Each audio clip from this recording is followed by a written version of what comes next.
আজ থেকে 1000 বছর পর, কত বছর পর? 1000 বছর পর এখানে এমন একজন মানুষ আসবে যিনি দুনিয়ার শ্রেষ্ঠ মানব করে শ্রেষ্ঠ মানব, নবীদের শ্রেষ্ঠ নবী, যেটাকে সৃষ্টি না করলে কোন কায়নাত কিছুই সৃষ্টি হতেন না। তিনি বলেন মুহাম্মদুর রাসূলুল্লাহ সাল্লাল্লাহু আলাইহি সাল্লাম। 40 বছর তিনি নবুয়তি পাবেন, 53 বছর বয়সে নিজের দেশ ত্যাগ করে এই দেশে চলে আসবেন, এখানে তিনি থাকবেন। বলুন সুবহানাল্লাহ। এখন তোমরা কি বলতে চাও? বলে আমরা এখানে থাকতে চাই, এই দেশ ছেড়ে আমরা আর যাব না। তখন তকবায় আউয়াল হিজরি 13,000 আলেমদের জন্য 400টা ঘর বানায়া দিলেন এবং তার পাশেই দোতলা একটা বিল্ডিং করলেন। দোতলা বিল্ডিং করার পর তকবায় আউয়াল হিজরির সমস্ত আলেমদেরকে ডাকলেন, তোমরা এই 400 ঘরের ভিতরে বসবাস করবা, আর এই দোতলা বিল্ডিংটা করলাম সুন্দর করে, কেসিগেট মেসিগেট দিয়ে তালা মালা লাগাইয়া সুন্দর করে আটকাই রাখলাম। তোমাদের ভিতরে যে প্রধান, তার কাছে আমি চাবিটা অর্পণ করে দিলাম, আর একটা চিঠি লিখে দিলাম, 1000 বছর পর্যন্ত যদি বেঁচে থাকতে না পারি, আমি ওই নবীকে না দেখে আমি ঈমান এনে নিলাম। বলুন সুবহানাল্লাহ। 1000 বছর পর যখন আসবে, তিনি এই ঘরে এসে থাকবেন এবং তার হাতে এই চিঠিটা দিতে হবে। তো দেখে কইলা লা ইলাহা জোরে লা ইলাহা ইল্লাল্লাহ, জোরে লা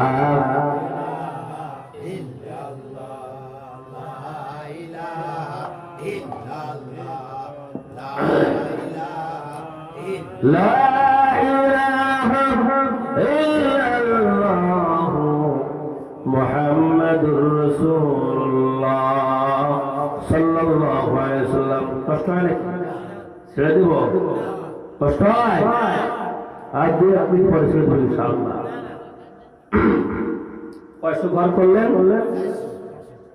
নবীজি থাকার জন্য দোতলাটা বিল্ডিং সুন্দর করে তারা মানলেন, চিঠি দিয়ে দিলেন যে তোমার পরে তোমার সন্তানের কাছে চাবিটা দেবা, চিঠিটা দেবা। এইভাবে তারপরে এইভাবে মুসলমান 400 আলেম পরিবর্তন হয়েছে। কত? 400 নম্বর হলো আবু আইয়ুব আনসারী। যারা বলেন আল্লাহু আকবার। 400 নম্বর আলেমকে আবু আইয়ুব আনসারীর হাতে চাবি এবং চিঠি এসে পড়েছে। বলুন সুবহানাল্লাহ। নবীজি দুনিয়া আগমন করেছে 40 বছর নবুয়ত পেয়েছেন, 53 বছরে হিজরত শুরু করে দিয়েছেন। 53 বছর পার হয়ে গেছে।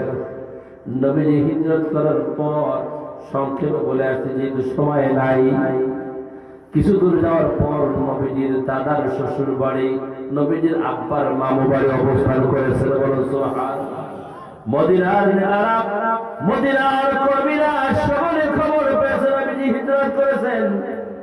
নবীজির বাবার মামার বাড়ি অবস্থান করেছেন।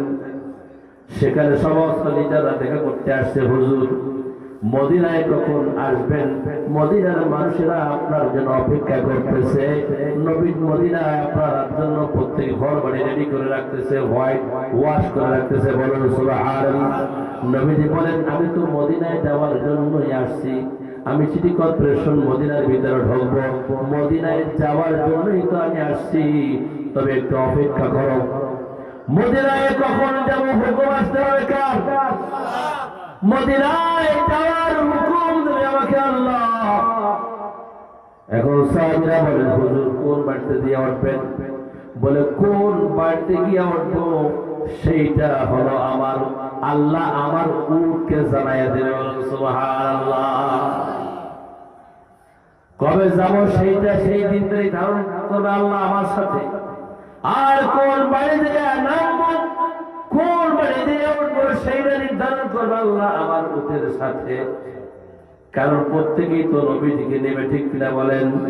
যদি নেতা নিজের ইচ্ছা মতো যে এক বাড়িতে ওঠে, অন্য অন্য কর্মীরা কষ্ট পায়, ঠিক কিনা? আল্লাহ পাক কৌশল অবলম্বন করেছেন, উঠ যেই বাড়িতে যেয়ে নামবে সেই বাড়িতে নবী উঠবে। বলেন সুবহানাল্লাহ।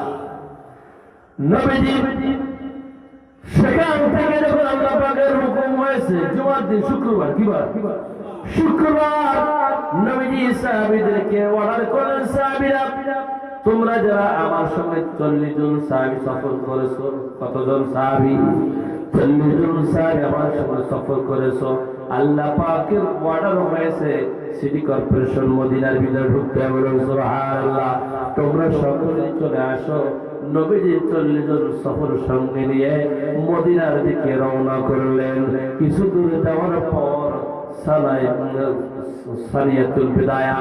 সানিয়াতুল বেদায়া পাহাড়ের দুই পাশে দক্ষিণ পাশ পর্যন্ত যখন পৌঁছেছে, নবীজির চেহারা একবার হলুদ হয়ে যায়, নবীজির চেহারা একবার লাল হয়ে যায়।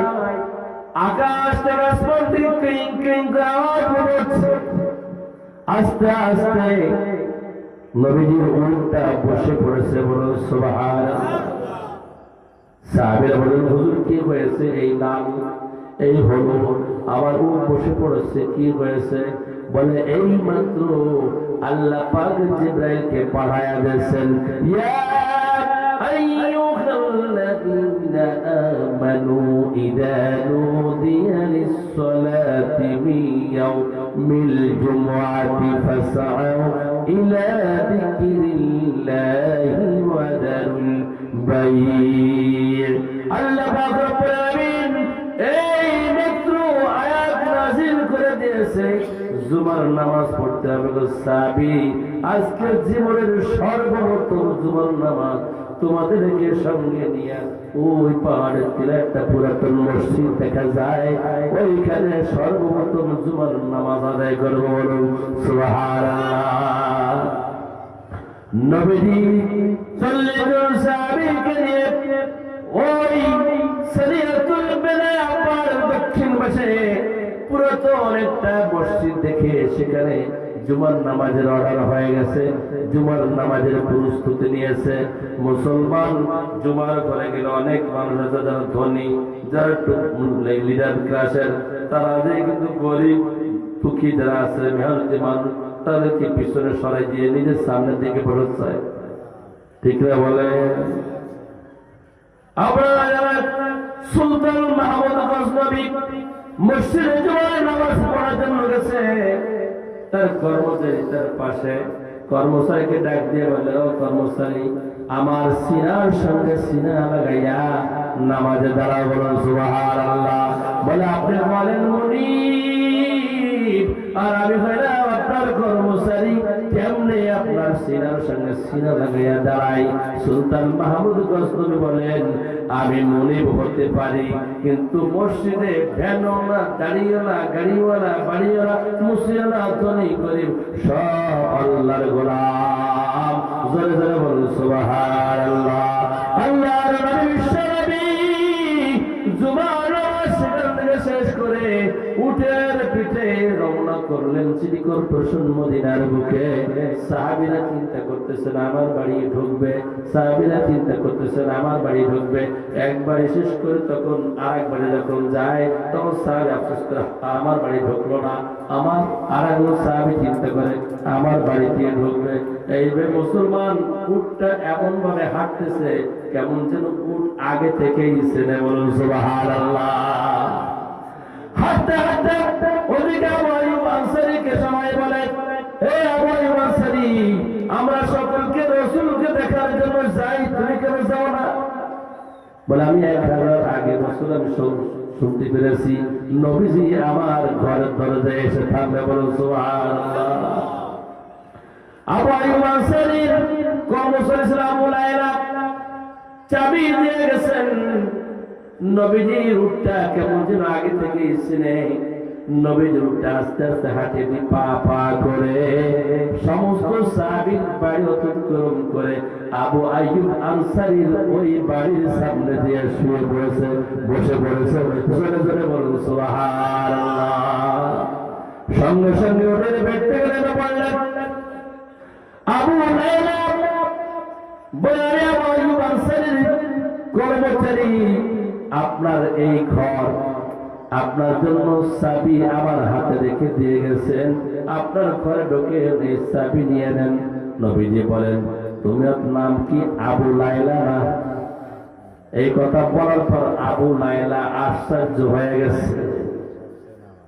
আমার নাম কেমনে জানলো? নবীজি তো গায়েব জানে না। নবীজি গায়েব জানে না, কিন্তু নবীজির মতো ওহী এসেছে কিনা? ওয়ান নাজমি ইযা হাওয়া মা দাল্লা সাহিবুকুম ওয়া মা গাওয়া ওয়া মা ইয়ানতিকু আনিল হাওয়া ইন হুয়া ইল্লা ওয়াহয়ুন ইউহা। জোরে জোরে বলুন সুবহানাল্লাহ।